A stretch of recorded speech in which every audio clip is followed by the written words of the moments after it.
never liked driving at night, but after taking a better-paying warehouse job, I didn't have much of a choice.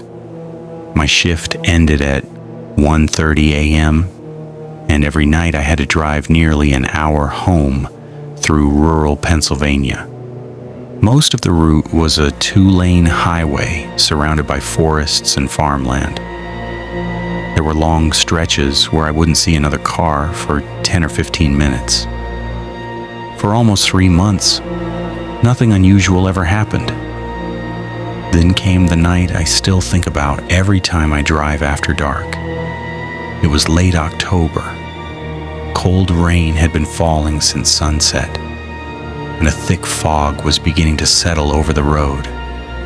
I clocked out a little after 1:40 a.m., grabbed a coffee from the vending machine, and started the drive home. About 20 minutes into the trip, I noticed headlights appear in my rearview mirror. That wasn't strange. Cars caught up to each other all the time. But after several miles, something felt off. The vehicle wasn't trying to pass me. It wasn't hanging back either. It stayed at exactly the same distance behind me, matching every speed change I made. I sped up. It sped up. I slowed down. It slowed down. I changed lanes whenever there was a passing section. So did it. At first, I convinced myself I was imagining things.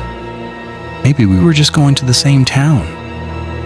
Still, I couldn't shake the feeling that I was being watched. I checked my mirrors every few seconds. The headlights never disappeared. About 10 minutes later, I finally got a better look when another car briefly passed in the opposite direction. It was an old dark-colored pickup truck. No company logo, no front license plate. The windows were so dark I couldn't see who was inside. I reached for my phone, but there was almost no signal. One bar, then none.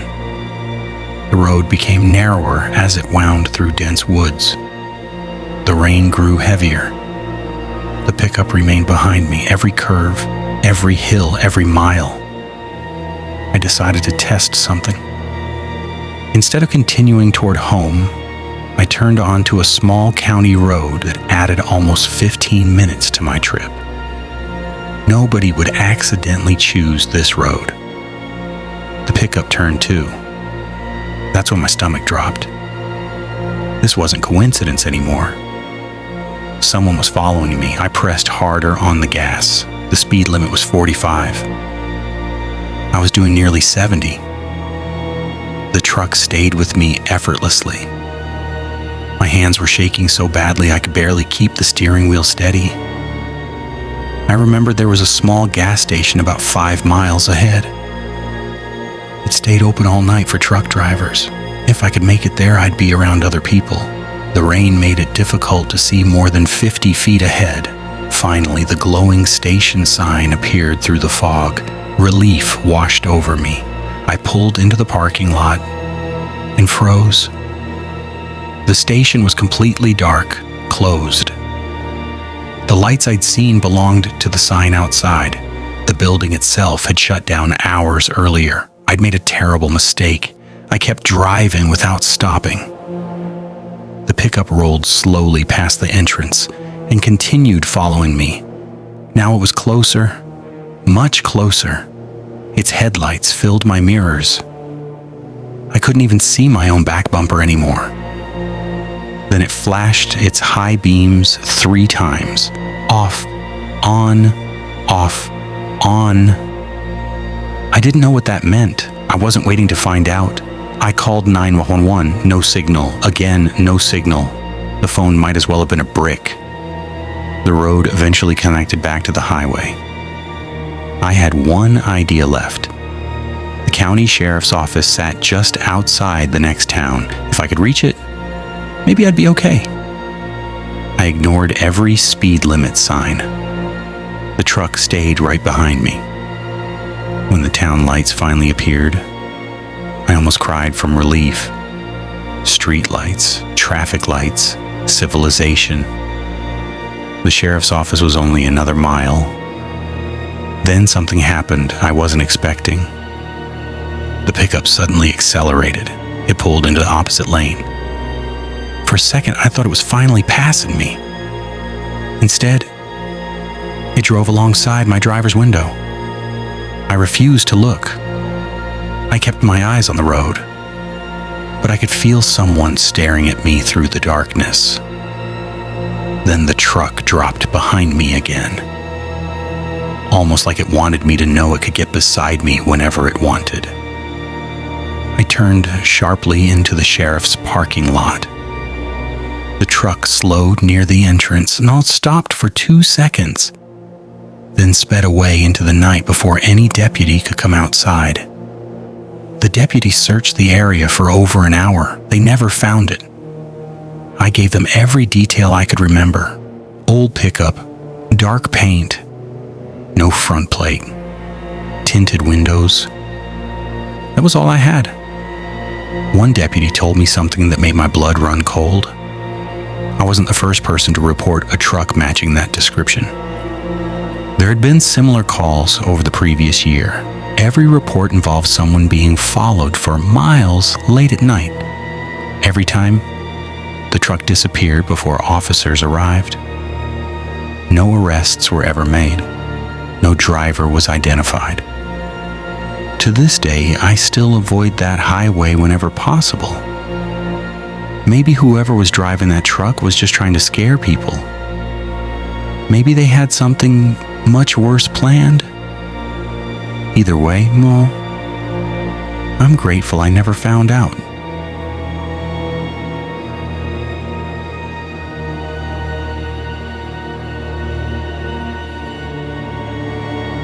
I was 23 when this happened. At the time, I worked as a sales representative, which meant spending most weekdays driving across different parts of Ohio. Long drives had become normal for me, and I usually didn't mind them. One Friday, a meeting with a client ran much longer than expected. By the time I finished the paperwork and started heading home, it was already close to midnight. According to my GPS, I still had almost 2 hours left to drive. The interstate was nearly empty. Every few minutes another vehicle would pass, but for the most part, I had the road to myself. Around 1:15 a.m., my fuel warning light came on. The GPS showed a gas station just 3 miles ahead, so I didn't think much of it. When I pulled off the highway, I immediately noticed how isolated the place was. There were no restaurants, no houses, no other businesses, just one small gas station sitting in the middle of nowhere. Only one pump was lit. The rest of the property was almost completely dark. I almost kept driving. Something about the place didn't feel right. But I was nearly out of gas. I didn't have much of a choice. As I stepped out of my car, everything was strangely quiet. No music, no insects, not even the sound of traffic from the highway. The only thing I could hear was the buzzing of the fluorescent lights above the pump. Inside the store stood an elderly man behind the counter. He didn't smile. He didn't greet me. He simply stared at me with a worried expression. I walked in and asked if they were still open. He nodded slowly but didn't answer. I grabbed a bottle of water and walked to the register. That's when he leaned forward slightly. Without changing his expression, he quietly said, "Don't stay outside any longer than you have to." For a second, I thought I'd misheard him. "What?" He glanced toward the front windows, then back at me. "There has been a truck circling this station for almost an hour." I felt my stomach tighten. "What do you mean?" He lowered his voice even more. "They've stopped here twice already. They never buy anything. They just watch people." I turned toward the windows. The parking lot looked empty. Maybe I was overreacting. Maybe the old man was just paranoid. I paid for my drink and walked back outside. My car was still pumping gas. Everything seemed normal. Until I noticed fresh tire tracks leading behind the building. They hadn't been there when I arrived. I looked toward the darkness behind the station. Nothing. Then I heard an engine start. A pair of headlights slowly appeared from behind the building. An old pickup truck. It rolled forward without its headlights fully on, almost silently. It stopped about 30 feet away from me. The engine continued idling. Nobody got out. Nobody waved. Nobody spoke. I finished pumping my gas as quickly as I could. Without looking directly at the truck, I got into my car and locked the doors. The pickup still hadn't moved. I started my engine. So did they. The moment I pulled toward the exit, the truck followed. My heartbeat exploded. I turned back toward the highway. The truck stayed behind me every turn, every lane change, every mile. I called 911 using my hands-free system. This time I had signal. The dispatcher told me not to drive home. Instead, she instructed me to head toward the nearest state police station. I followed her directions while keeping the truck in my mirrors. After nearly 15 minutes, flashing police lights appeared ahead. The truck immediately slowed down, then made a U-turn and disappeared into the darkness. The officers searched the surrounding roads for hours. They never found it. Before I left, one officer asked me something strange. Did the clerk tell you about the truck before you saw it? I said yes. He nodded. Good. I asked why. He looked at me for a moment before answering. Because if he hadn't, you probably would have been standing outside a lot longer. I never stopped at that gas station again.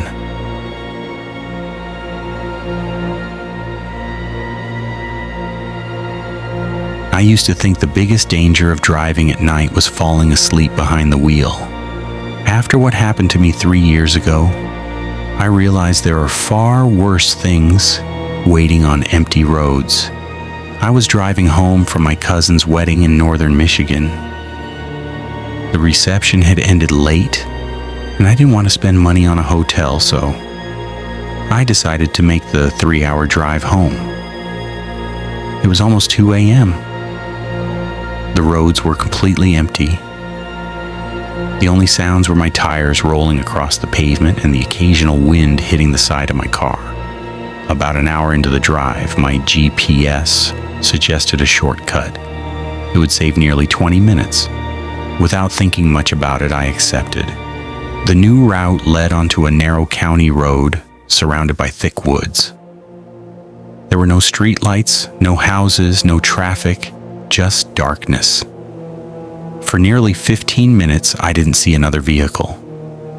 Then, around the next bend, I slammed on my brakes. A man was standing perfectly still in the middle of the road. He wasn't waving for help. He wasn't trying to stop cars. He was just standing there. His arms hung at his sides.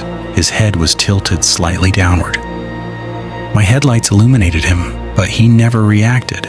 Every instinct told me not to get out. I locked my doors immediately. I honked the horn. Nothing.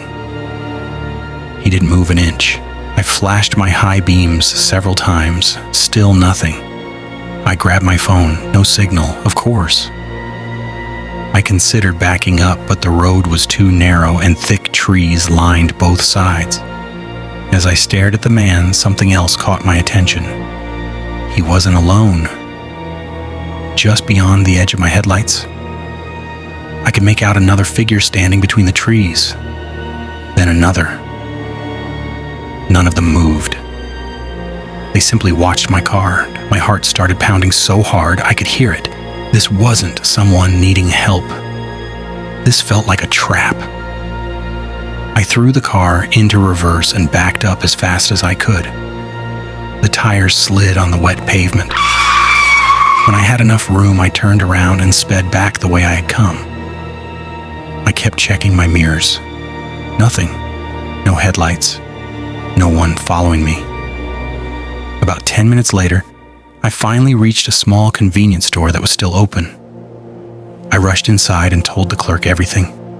Instead of looking surprised, he became very quiet. He asked me exactly which road I had taken. When I told him, he sighed. Then he said something I'll never forget. "You're not the first person to come in here saying that." According to him, several drivers over the years had reported people standing in that exact stretch of road late at night. Nobody knew who they were.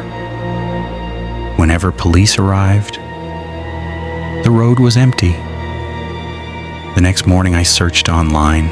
I couldn't find any news articles, no police reports, nothing.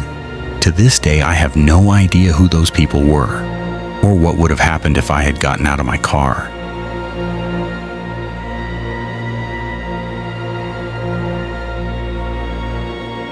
It happened during one of the longest drives of my life.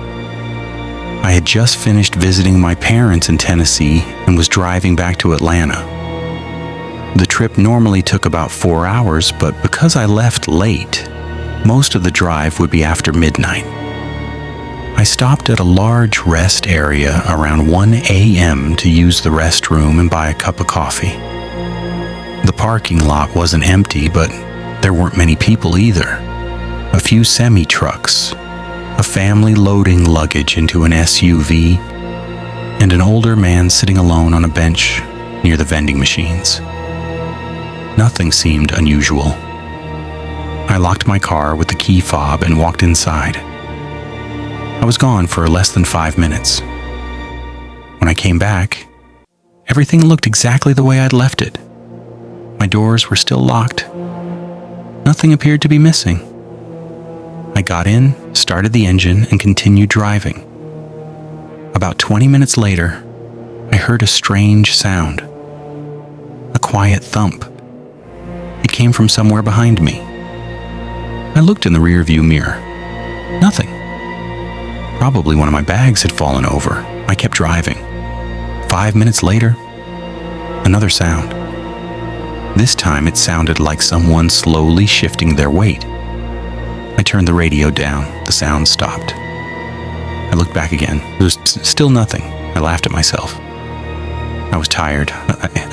My imagination was probably running wild. Another 10 minutes passed. Then I heard breathing. Very faint, but definitely not mine. Every hair on my arms stood up. I froze. Without turning around, I slowly adjusted my rear view mirror upward. At first I couldn't see anything, then, for just a second, I saw what looked like part of a face disappear below the back seat. I nearly drove off the road. Someone was in my car. I wanted to slam on the brakes and jump out, but another thought hit me. If I stopped in the middle of nowhere, I'd be trapped with whoever was hiding back there. Instead, I kept driving. I grabbed my phone as carefully as I could and dialed 911 without taking my eyes off the road. I whispered to the dispatcher that I believed someone was hiding inside my car. She told me not to confront them. She instructed me to keep driving toward the next town where officers were already waiting. Those 15 minutes felt like hours. Every small sound behind me made my heart race. I refused to look back again. Finally, flashing blue lights appeared ahead. Several police vehicles blocked part of the road. The dispatcher told me to stop the car but remain inside. Officers approached from every direction with their weapons drawn. One officer suddenly shouted, "Hands! Show me your hands!" The back door flew open. A man jumped out and tried to run. He didn't make it more than 20 feet before officers tackled him. Later, detectives told me he had likely entered my car while I was inside the rest area. He'd apparently been checking parked cars until he found one that had briefly been unlocked. To this day, I still don't know exactly when he got inside. But every single time I get into my car now, I always check the back seat first.